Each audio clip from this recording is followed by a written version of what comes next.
Some people believe that reading, with no clear purpose in mind, is just another form of destructive escapism.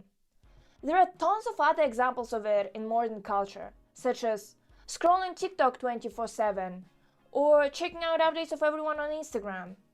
Even more damaging source like usage of drugs or alcohol. Turns out, reading can be put in the same category of destructive escapism.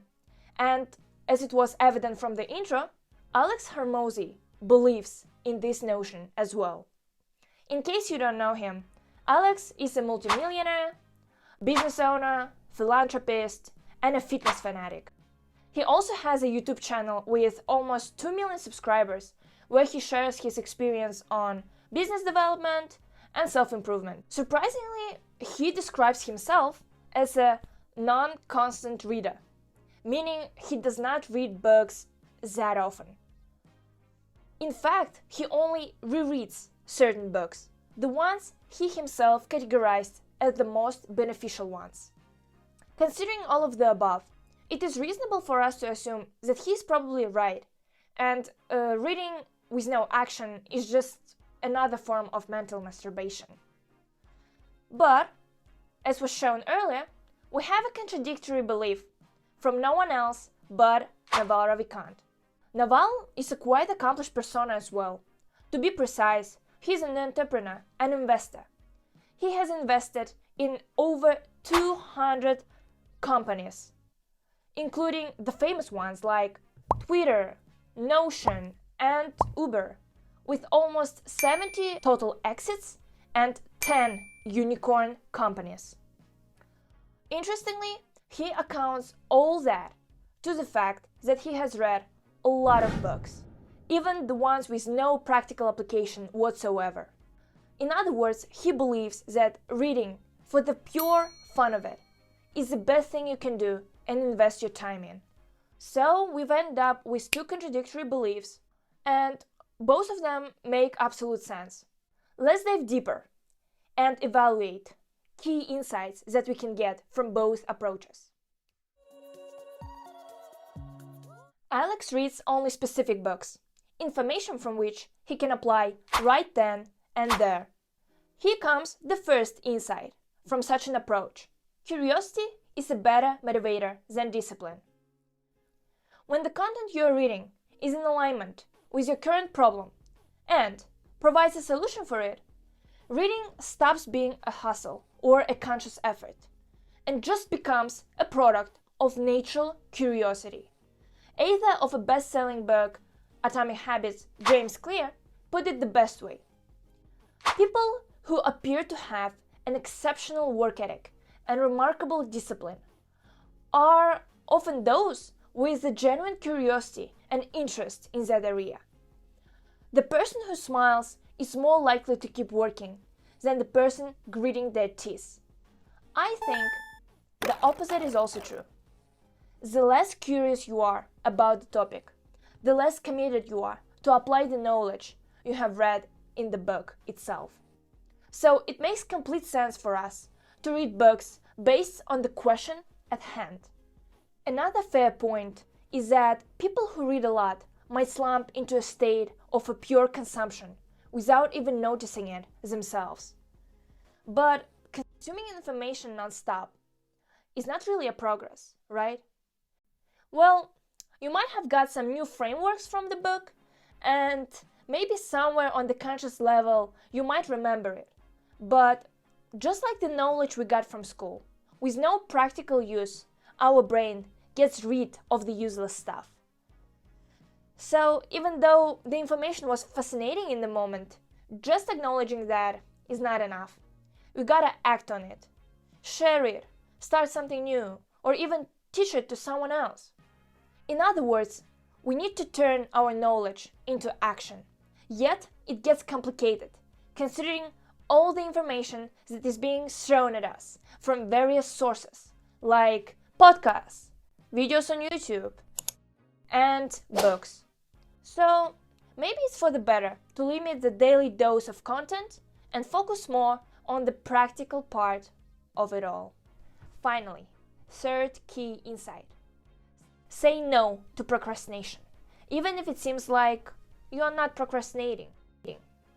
If you think about it, there are so many ways for us to procrastinate. Scrolling social media for hours, or binge watching Netflix all day. But these ones are easily identifiable forms of procrastination. There is less obvious one out there. It involves us being in motion and tackling our other tasks, which from the first look might seem like we are being productive. But deep inside, we know that we are just putting on a show for ourselves to keep avoiding that one main task. Perhaps this task requires more mental effort than we are willing to exert. So we delude ourselves into thinking that we are not procrastinating. We are just making time for a perfect execution. And reading might be one of the ways to do exactly that. From this perspective, it really does seem like reading with no intention to act is just another form of distraction. Is it? Let's switch perspectives. Naval Ravikant thinks that reading as a habit cultivates lifelong learning. I personally read every day, different books with varying ideas. So it made me realize some key points from Naval's view. First, reading is thought-provoking. Thought is the beginning of everything. Writer Lucy Mallory put it this way: every thought a person dwells upon, whether he expresses it or not, either damages or improves his life. The natural question may arise: where do thoughts come from? Well, it's simple. They come from other people, ideas they share, and conversations they start. Fortunately, we have unlimited access to the thoughts and ideas of the greatest minds through their books. It's on to us whether to read them or not. But one thing is certain. Once we decide to read their books, after some time we might start thinking about the new ways of operating in life, which in turn might lead to a very meaningful action. However, sometimes we might not agree with the either, which is natural and normal, and leads us to the next point: learning to see different perspectives and apply them. Even though the topic of the book has nothing to do with you, meaning no connections to build and no associations to have, new ideas evoke the feeling of novelty, propel the shift of perspective, and expand our worldview. Moreover, it provokes us to stop being a know-it-all and become a student of life instead. If we don't read outside of our scope of interest, we will be in the same info field we've always been, basically in our comfort zone. So, reading something different might lead to improvement in the areas you yourself did not realize you were lacking at.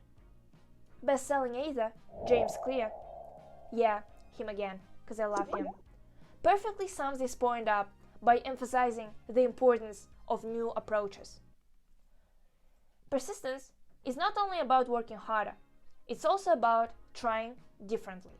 Now let's move to the final insight of Naval's view. Reading enhances our ability to focus. Well, why focus is important in the first place? Cal Newport, an American nonfiction author of such books as Deep Work, A-Type Student, explains it simply.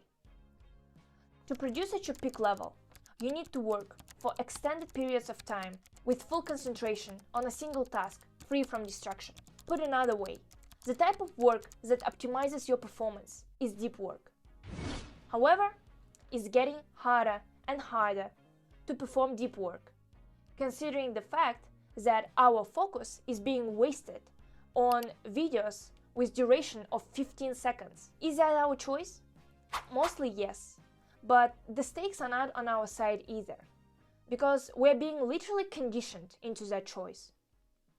How? Well, there are a bunch of behavioral scientists working with real good level of focus to get us addicted to their products and content. So basically, our natural ability to focus is being readjusted without our awareness.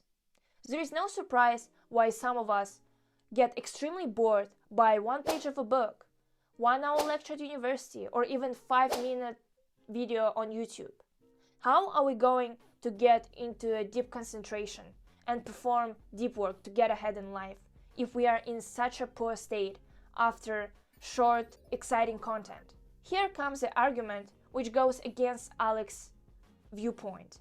Compared to mindless scrolling, reading does not provide short-term dopamine spike. In fact, it is the opposite. Reading requires a certain level of focus, meaning the more we read, the easier it gets for us to get into that level of deep concentration, not only when it comes to reading, but with all areas of our life: work, studies, and creative endeavors. In conclusion, both approaches have some key insights to offer. I want to thank these great men because I learned a lot from their content. Even though their opinions differ, I think one thing is certain: we should not exclude reading from our lives. Thank you for watching this video.